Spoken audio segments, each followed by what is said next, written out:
भगवान बुद्ध ने पूरी दुनिया को करुणा और सहिष्णुता के मार्ग के लिए प्रेरित किया। गौतम बुद्ध का कहना था कि हर पुरुष की 4 पत्नियां होनी चाहिए। इसके पीछे एक दिलचस्प कहानी है। एक आदमी की 4 पत्नियां थी। प्राचीन भारत की सामाजिक व्यवस्था ऐसी थी जहां एक पुरुष कई पत्नियां रख सकता था। समय बीतने पर वो व्यक्ति बीमार पड़ गया और उसे अपनी मौत करीब दिखने लगी। जीवन के अंत में वो बहुत अकेलापन महसूस करने लगा। उसने अपनी पहली पत्नी को बुलाया और उसे अपने साथ दूसरी दुनिया में चलने के लिए कहा। व्यक्ति ने कहा, मेरी प्यारी पत्नी, मैंने तुम्हें दिन रात प्यार किया, जीवन भर तुम्हारा ख्याल रखा। अब मैं मरने वाला हूँ, क्या तुम मेरे साथ वहां चलोगी जहां मैं अपनी मृत्यु के बाद जाऊंगा? उसे उम्मीद थी कि उसकी पहली पत्नी का जवाब हाँ ही होगा, लेकिन उसने जवाब दिया, मेरे प्यारे पति, मुझे पता है कि आप हमेशा मुझसे प्यार करते थे और अब आपका अंत करीब है। ऐसे में अब आपसे अलग होने का समय आ गया है। अलविदा मेरे प्रिय। इसके बाद बीमार पुरुष ने अपनी दूसरी पत्नी को बिस्तर के पास बुलाया और मौत के बाद के सफर पर साथ चलने की विनती की। उसने कहा, मेरी प्यारी दूसरी पत्नी, तुम जानती हो कि मैंने तुम्हें कितना प्यार किया है। कभी कभी मुझे डर लगता था कि तुम मुझे छोड़ दोगी, लेकिन मैंने तुम्हें जिद से थामे रखा। मेरी प्रिय, मेरे साथ दूसरे सफर पर चलो। दूसरी पत्नी ने जवाब दिया, प्रिय पति, आपकी पहली पत्नी ने आपकी मृत्यु के बाद आपका साथ देने से इनकार कर दिया, तो फिर मैं भला आपके साथ कैसे जा सकती हूँ? आपने मुझे केवल अपने स्वार्थ के लिए प्यार किया है। मृत्यु छाया पर लेटे हुए पुरुष ने अपनी तीसरी पत्नी को बुलाया और उसे भी अपने साथ चलने को कहा। तीसरी पत्नी ने आंखों में आंसू भरकर उत्तर दिया, मेरे प्रिय, मुझे आप पर दया आ रही है और अपने लिए दुख हो रहा है, इसलिए मैं अंतिम संस्कार तक आपके साथ रहूंगी। इस तरह तीसरी पत्नी ने भी उसके साथ चलने से इनकार कर दिया। जब तीनों पत्नियों ने उसकी मृत्यु के बाद उसका अनुसरण करने से इनकार कर दिया, तब उसे याद आया कि उसकी एक और पत्नी है, उसकी चौथी पत्नी, जिसकी उसने ज्यादा परवाह नहीं की थी। चौथी पत्नी के साथ उसने हमेशा एक दासी की तरह व्यवहार किया था और हमेशा उसे दुत्कारा था। पुरुष ने सोचा कि वह अब उससे अंतिम सफर पर साथ चलने को कहता है तो वो निश्चित रूप से मना कर देगी। हालांकि वो इतना ज्यादा डरा हुआ था और अकेलापन महसूस कर रहा था कि उसने अपनी चौथी पत्नी से भी दूसरी दुनिया में साथ चलने की गुजारिश की।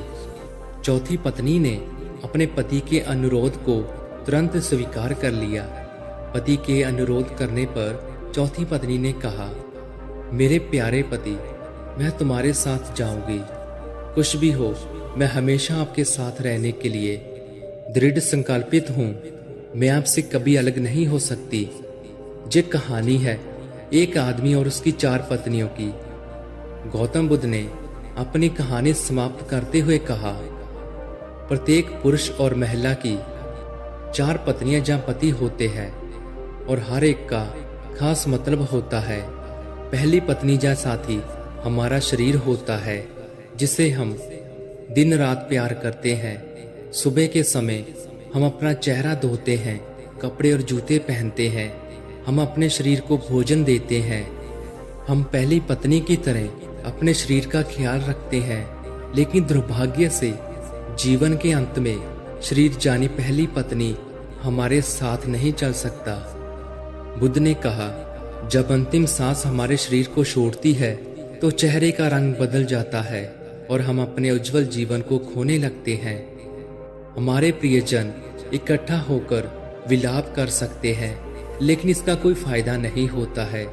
ऐसे समय में शरीर को अंतिम संस्कार के लिए एक खुले मैदान में रख दिया जाता है और सिर्फ सफेद राख बच जाती है। ये हमारे शरीर की आखिरी मंजिल है। दूसरी पत्नी हमारे भाग्य, भौतिक चीजों, धन संपत्ति, प्रसिद्धि और नौकरी को दर्शाती है। हम इन सभी भौतिक चीजों से काफी जुड़ाव महसूस करते हैं, जिसे पाने के लिए हमने कड़ी मेहनत की है। हम इन चीजों को खोने से डरते हैं और बहुत कुछ पाने की इच्छा रखते हैं, लेकिन इनकी कोई सीमा नहीं है। जीवन के अंत में ये चीजें मृत्यु तक हमारा पीछा नहीं कर सकती। हमारे भाग्य ने जो भी इकट्ठा किया है उसे हमें छोड़ना ही होगा। हम इस दुनिया में खाली हाथ आए हैं और मृत्यु के समय भी हमारे हाथ खाली होते हैं। हम अपनी मृत्यु के बाद अपना भाग्य पकड़कर नहीं रख सकते। जैसे दूसरी पत्नी ने अपने पति से कहा था, तुमने अपने अहंकार और स्वार्थ के लिए सिर्फ मुझे अपने साथ रखा और अब अलविदा कहने का समय आ गया है। बुद्ध कहते हैं कि तीसरी पत्नी का अर्थ जहां हमारे नाते रिश्तेदारों से है, जहां हमारे माता पिता, भाई बहन, सभी रिश्तेदारों, दोस्तों और समाज की तरह है। वो आंखों में आंसू लिए हमारे साथ शमशान घाट तक ही आ सकते हैं। वो हमारे लिए दुखी और उदास रहते हैं। इसलिए हम अपने शरीर, भाग्य और समाज पर निर्भर नहीं रह सकते। हम अकेले आते हैं और अकेले ही इस दुनिया से जाते हैं। मृत्यु के बाद कोई हमारा साथ नहीं दे सकता। बुद्ध ने कहा, चौथी पत्नी हमारा मन जहाँ चेतना है। जब हम गहराई से ये पहचान जाते हैं कि हमारा मन क्रोध, लालच और असंतोष से भरा हुआ है, तो हम अपने जीवन को अच्छे नजरिए से देख पाते हैं। क्रोध, लोभ और असंतोष कर्म के नियम है। हम अपने कर्म से कभी पीछा नहीं छुड़ा सकते हैं। जैसा कि चौथी पत्नी ने अपने मरते हुए पति से कहा था, तुम जहां भी जाओगे मैं तुम्हारे पीछे चलूंगी।